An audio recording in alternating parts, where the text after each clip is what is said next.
Ada 3 stesen: lahir, nikah, mati. Bukan, itu bukan ajaran Islam.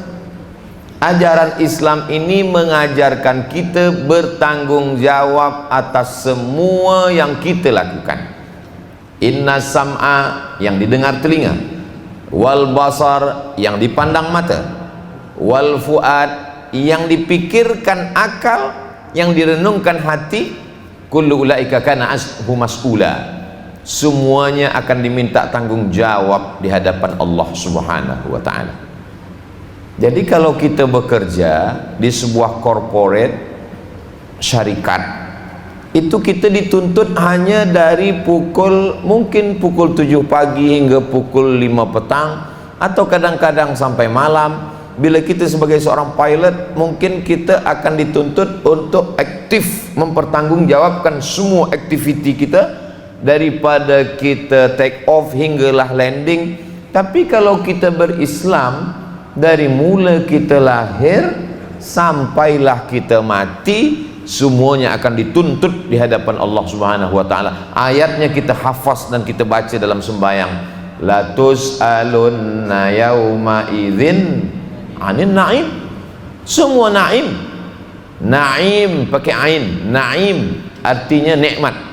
Tapi kalau pakai hamzah, na'im tidur. Makanya baca Quran mesti elok makharijul huruf. Rubbatalil Quran wal Quranu yal'anuh. Berapa banyak orang baca Quran dilaknat Quran sebab tak betul baca Quran. Alhamdulillah Ustaz Somad, saya tak pernah salah. Kenapa? Sebab tak pernah baca Quran.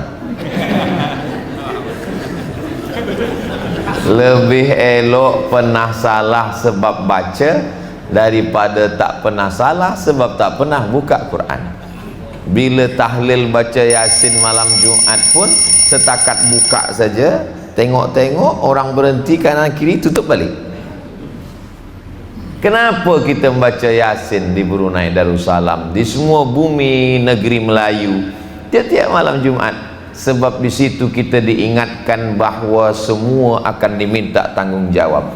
Wa in kullul lamma jami'ul ladaina muhdarun in kanat illa sayhatan wahidatan fa idahum jami'ul ladaina muhdarun.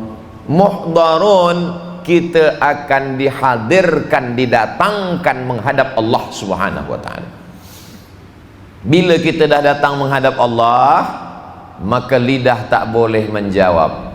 Yasin lagi, al yawma nakhtimu ala afwahihim wa tukallimuna aydihim wa tashhadu arjuluhum bima kanu yaksibun.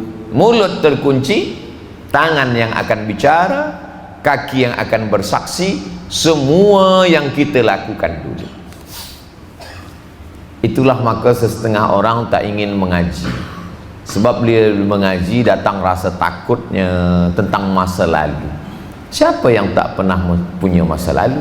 Semua kita punya masa lalu. Jadi bila ada seorang lelaki berkata kepada perempuan, aku ada masa lalu, aku masa lalu, engkau pun punya masa lalu, masa depan milik kita berdua.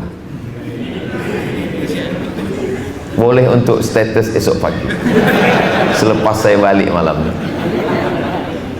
Jadi kita memang disuruh untuk memandang masa depan. Yang masa lalu banyak silap, banyak salah, banyak dosa, telinga dengar macam-macam, mata pandang segala macam. Kita segera bertaubat kepada Allah Subhanahu wa ta'ala. Seelok-eloknya bertaubat adalah mandi taubat.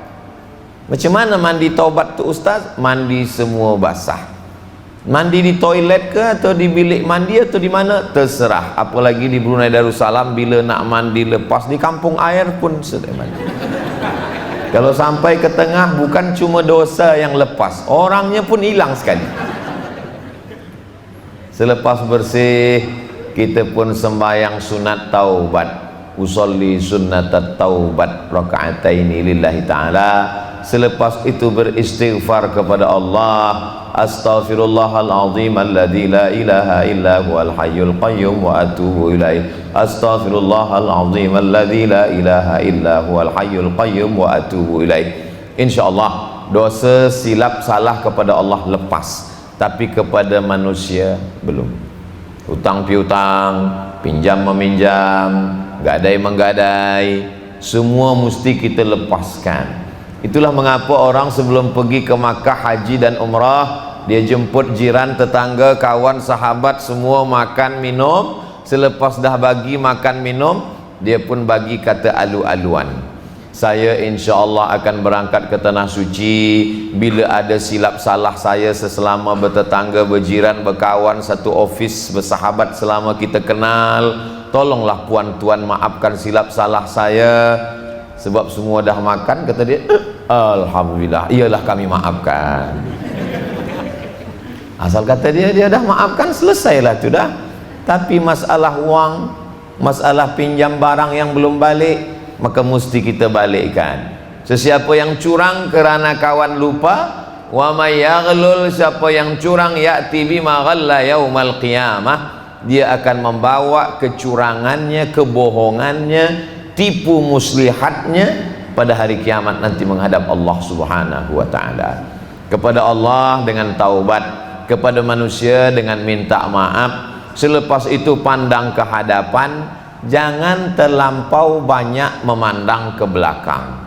Itulah mengapa bila kita bawa kereta, cermin yang memandang ke belakang lebih kecil daripada cermin menghadap ke hadapan.